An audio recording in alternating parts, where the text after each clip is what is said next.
வணக்கம். நான் உங்க friend Jaya Srinivasan. Welcome to veggies recipe. இன்னைக்கு நம்ம வெஜ்ஜீஸ் ரெசிபி கிச்சன்ல no onion no garlic chutney recipe பண்ண போறோம். இஞ்சி சட்னி ரொம்ப ஆரோக்கியமானது, டைஜஷனுக்கு அவ்வளோ நல்லது, எல்லா டிஃபனுக்கும் பர்ஃபெக்டா மேட்ச் ஆகக்கூடியது. இந்த இஞ்சி சட்னியை ரொம்ப குவிக்கா ரெடி பண்ணிடலாம். ஃபர்ஸ்ட் டைம் சேனலை பாக்குறீங்கன்னா ப்ளீஸ் சப்ஸ்கிரைப் பண்ணுங்க. பெல் ஐக்கானை கிளிக் பண்ணி ஆல் ஆப்ஷன் கொடுத்துட்டீங்கன்னா நான் போடக்கூடிய எல்லா வீடியோஸும் குவிக்கா வந்து உங்களுக்கு ரீச் ஆகும்.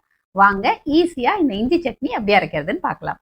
இஞ்சி சட்னி பண்ணுறதுக்கு இந்த அளவுக்கு இஞ்சி எடுத்துட்டு இருக்கேன். கொஞ்சம் மண் இருக்கும் இல்லையா, அதனால நல்லா வாஷ் பண்ணிட்டு தோல் சீவி சின்ன சின்னதாக நம்ம கட் பண்ணி எடுத்துக்கணும். அப்போதான் வந்து நமக்கு நல்லா ஃப்ரை ஆகும். காரத்துக்கு தகுந்த மாதிரி மிளகாய் எடுத்துக்கணும், ஏன்னா இஞ்சிலையும் காரம் இருக்கும், இது பார்த்து நம்ம போட்டுக்கணும். மற்றபடி எல்லா பொருளுமே நான் எடுத்து வச்சிருக்கேன். வாங்க ஸ்டார்ட் பண்ணிடலாம். ஸ்டவ்ல ஒரு கடாய் வச்சிருக்கேன். 1 டேபிள் ஸ்பூன் நல்லெண்ணெய் ஆட் பண்ணிக்கலாம். எண்ணெய் சூடானதும் சின்ன கட்டி பெருங்காயம், இது கொஞ்சம் நல்லா பொரிச்சுக்கலாம்.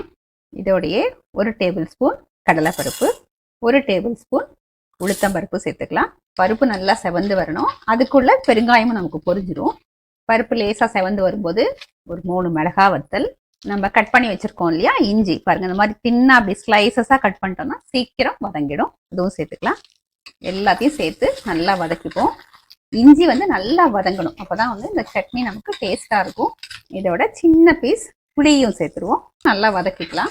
இப்போ பாருங்க எவ்வளோ பர்ஃபெக்டாக வறுபட்டுருக்கு. பருப்பும் நல்லா செவந்தாச்சு, மிளகா நல்லா வறுபட்டாச்சு, பெருங்காயம் பாருங்க நல்லா பொரிஞ்சிருக்கு, இஞ்சியும் வந்து நல்லாவே ஃப்ரை ஆயிடுச்சு. இந்த ஸ்டேஜில் 1 டீஸ்பூன் ஜீரகம், கருவேப்பிலை சேர்த்துட்டு ஸ்டவ் ஆஃப் பண்ணிடலாம். இந்த சூடே போதும், இதுலேயே வந்து நல்லா வதக்கிக்கலாம்.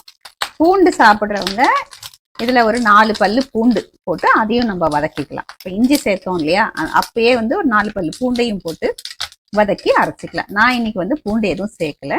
இதெல்லாம் கொஞ்சம் சூடு ஆறட்டும், நம்ம அதுக்கப்புறம் பார்க்கலாம். நம்ம வறுத்தது எல்லாமே நல்லா சூடு ஆறியாச்சு. இப்போ மிக்சி ஜாருக்கு எடுத்துட்டு இருக்கேன். அந்த சட்னிக்கு தேவையான அளவு உப்பு சேர்த்துக்கலாம். 1/4 டீஸ்பூன் மஞ்சத்தூள் சேர்த்துக்கலாம். கொஞ்சம் கலர் நல்லா பிரைட்டாக இருக்கும். அரைச்சி எடுத்துட்டு வந்துட்டு நான் உங்களுக்கு காமிக்கிறேன். பாருங்க இது போல அரைச்சி எடுத்துக்கிட்டாச்சு. இப்போ இதில் 1 டேபிள் ஸ்பூன் வெல்லம் சேர்த்துக்கலாம். தேவையான அளவு தண்ணி சேர்த்து, அதாவது நமக்கு எந்த கன்சிஸ்டன்சியில் இந்த சட்னி வேணுமோ அந்த அளவுக்கு தண்ணி சேர்த்து நல்லா ஃபைன் பேஸ்ட்டாக அரைச்சி எடுத்துக்கணும். பாருங்க சட்னி அரைச்சி எடுத்துக்கிட்டாச்சு. இப்போ நான் இந்த அளவுக்கு கெட்டியாக அரைச்சிருக்கேன். மிக்சியில் கொஞ்சம் தண்ணியை சேர்த்து நம்ம கலந்து இதில் சேர்த்துட்டோம் அப்படின்னா கரெக்டாக இருக்கும். இப்போ சட்னிக்கு தாளிச்சிடலாம். 2 டீஸ்பூன் எண்ணெய் எடுத்துட்டு இருக்கேன். எண்ணெய் சூடானதும் 1/2 டீஸ்பூன் கடுகு, கடுகு வெடித்ததும் 1/4 டீஸ்பூன் உளுத்தம்பருப்பு, ஒரு மிளகா வத்தல், கொஞ்சம் கருவேப்பிலை, 1/4 டீஸ்பூன் பெருங்காயம், எல்லாத்தையும் ஒரு தடவை நல்லா மிக்ஸ் பண்ணிடுவோம். ஸ்டவ் ஆஃப் பண்ணிடலாம். இப்போ இந்த தாளிப்பை சட்னியில் சேர்த்துருவோம். டேஸ்டியான இஞ்சி சட்னி சர்விங்க்கு ரெடி. இந்த இஞ்சி சட்னி வந்து எல்லா டிஃபனுக்குமே பர்ஃபெக்டாக மேட்ச் ஆகும். நான் இன்னைக்கு வந்து சாஃப்டான தோசை பண்ணியிருக்கேன், அதோட வந்து சர்வ் பண்ண போகிறேன். தோசைக்கும் இந்த இஞ்சி சட்னிக்கும் ரொம்ப பர்ஃபெக்டாக இருக்கும், ரொம்ப நல்லா இருக்கும் இந்த டேஸ்ட்டு. பிரமாதமா இருக்குங்க, ரொம்ப நல்லா இருக்கு. இஞ்சி கரெக்டா வதக்கி இருக்கும், அதனால அந்த ரொம்ப இஞ்சிக்கு ஒரு காரம் இருக்கும் இல்லையா, அது இல்லை. அதே நேரம் வந்து வெல்லம் கண்டிப்பா சேர்க்கணும்.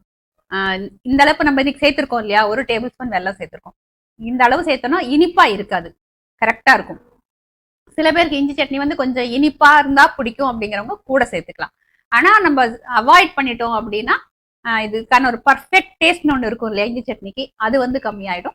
இஞ்சியை வந்து அப்படியே சாப்பிட கொடுத்தா குழந்தைங்க சாப்பிட மாட்டாங்க. ஆனா இந்த மாதிரி நீங்க பண்ணி கொடுத்து பாருங்க, எல்லா டிஃபனுக்கும் நல்லா இருக்குமா, அதனால ஈஸியா சாப்பிட்டுருவாங்க. வந்து இந்த இஞ்சி சட்னி வந்து இந்த புது இஞ்சி வரும் பாருங்க ஒரு சீசன்ல, அந்த நேரம் அரைச்சு பாருங்க, ரொம்பவே நல்லா இருக்கும். இன்னைக்கு நான் யூஸ் பண்ணிக்கிறது பழைய இஞ்சி தான். அளவு வந்து பர்ஃபெக்டா இருக்கு. இதே அளவுகளோட நீங்க ட்ரை பண்ணி பாருங்க, கண்டிப்பா உங்களுக்கு பிடிக்கும். நீங்க எந்த டிஃபனோட சாப்பிட்டாலுமே நல்லா இருக்கும். எப்படி வந்ததுன்னு கமெண்ட்ல சொல்லுங்க. லைக் பண்ணுங்க, உங்க ஃப்ரெண்ட்ஸ் அண்ட் ஃபேமிலியோட ஷேர் பண்ணுங்க. புது ரெசிபியோட நாளைக்கு நான் உங்களை மீட் பண்றேன். தேங்க்ஸ் ஃபார் வாட்சிங்.